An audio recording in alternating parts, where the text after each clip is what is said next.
Texts for Nothing. 5. I'm the clerk, I'm the scribe, at the hearings of what cause I know not. Why want it to be mine? I don't want it. There it goes again, that's the first question this evening. To be judge and party, witness and advocate, and he, attentive, indifferent, who sits and notes. It's an image in my helpless head, where all sleeps, all is dead, not yet born, I don't know, or before my eyes. They see the scene, the lids flicker, and it's in. An instant, and then they close again, to look inside the head, to try and see inside, to look for me there, to look for someone there, in the silence of quite a different justice, in the toils of that obscure assize where to be is to be guilty. That is why nothing appears. All is silent. One is frightened to be born. No, one wishes one were, so as to begin to die. One, meaning me, it's not the same thing. In the dark, where I will in vain to see there can't be any willing. I could get up, take a little turn. I long to, but I won't. I know where I'd go. I'd go into the forest. I'd try and reach the forest. Unless that's where I am. I don't know where I am. In any case, I stay. I see what it is. I seek to be like the one I seek, in my head, that my head seeks, that I bid my head seek, with its probes, within itself. No, don't pretend to seek. Don't pretend to think. Just be vigilant. The eyes staring behind the lids, the ears straining for a voice, not from without, were it only to sound an instant, to tell another lie. I hear, that must be the voice of reason again, that the vigil is in vain, that I'd be better advised to take a little turn, the way you maneuver a tin soldier. And no doubt it's the same voice answers that I can't. I, who but a moment ago seemed to think I could, unless it's old shuttlecock sentiment chiming up, full stop. Got all that? Why did Pozzo leave home? He had a castle and retainers. Insidious question, to remind me I'm in the dock. Sometimes I hear things that seem for a moment judicious. For a moment I'm sorry they are not mine. Then what a relief! What a relief to know I'm mute forever. If only it didn't distress me. And deaf, it seems to me sometimes that deaf I'd be less distressed at being mute. Listen to that. What a relief not to have that on my conscience. Ah, yes. I hear I have a kind of conscience, and on top of that a kind of sensibility. I trust the orator is not forgetting anything, and without ceasing to listen or drive the old quill, I'm afflicted by them, I heard, it's noted. This evening the session is calm. There are long silences when all fix their eyes on me. That's to make me fly off my hinges. I feel on the brink of shrieks, it's noted. Out of the corner of my eye I observe the writing hand, all dimmed and blurred by the reverse of Farness. Who are all these people? Gentlemen of the long robe, according to the image, but according to it alone, there are others, there will be others, other images, other gentlemen. Shall I never see the sky again? Never be free again to come and go, in sunshine and in rain? The answer is no, all answer no. It's well I didn't ask anything. That's the kind of extravagance I envy them, till the echoes die away. The sky, I've heard, the sky and earth, I've heard great accounts of them. Now that's pure word for word. I invent nothing. I've noticed, I must have noted many a story with them as setting.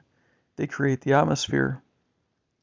Between them, where the hero stands, a great gulf is fixed, while all about they flow together more and more, till they meet, so that he finds himself, as it were, under glass, and yet with no limit to his movements in all directions.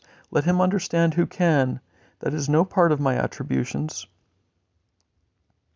The sea, too. I am conversant with the sea, too. It belongs to the same family.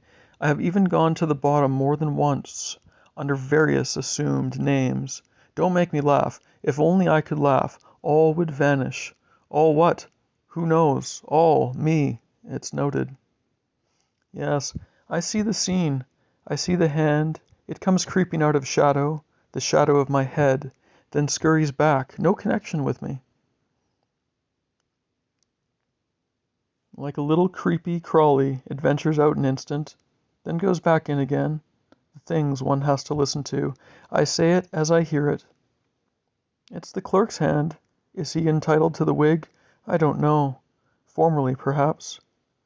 What do I do when silence falls, with rhetorical intent, or denoting lassitude, perplexity, consternation?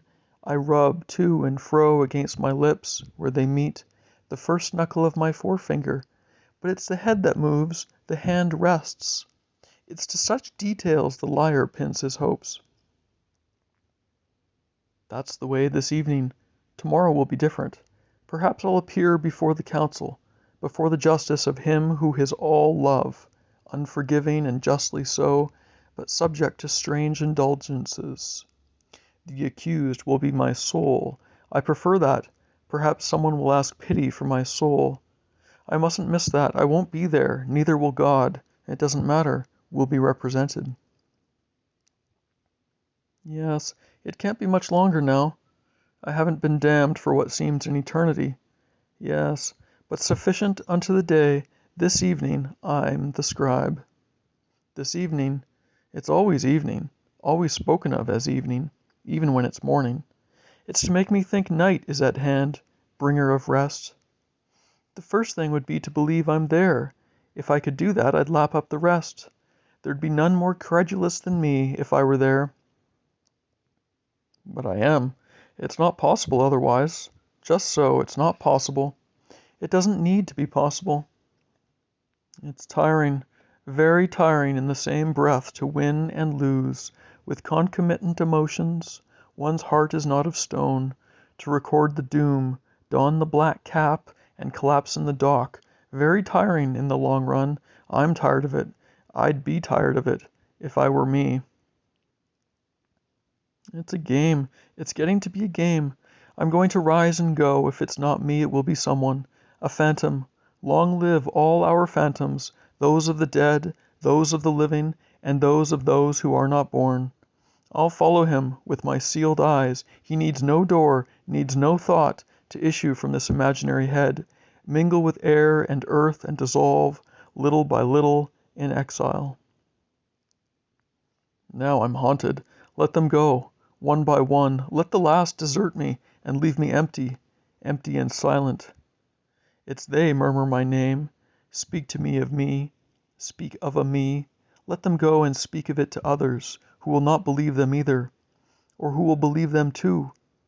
There's all these voices, like a rattling of chains in my head, rattling to me that I have a head. That's where the court sits this evening, in the depths of that vaulty night. That's where I'm clerk and scribe, not understanding what I hear, not knowing what I write. That's where the council will be tomorrow. Prayers will be offered for my soul, as for that of one dead, as for that of an infant dead in its dead mother, that it may not go to limbo. Sweet thing theology. It will be another evening. All happens at evening, but it will be the same night. It too has its evenings, its mornings, and its evenings. There's a pretty conception. It's to make me think day is at hand, disperser of phantoms. And now birds, the first birds. What's this new trouble now? Don't forget the question mark. It must be the end of the session. It's been calm on the whole. Yes, that's sometimes the way. There are suddenly birds and all goes silent. An instant. But the phantoms come back. It's in vain they go abroad, mingle with the dying. They come back and slip into the coffin, no bigger than a matchbox.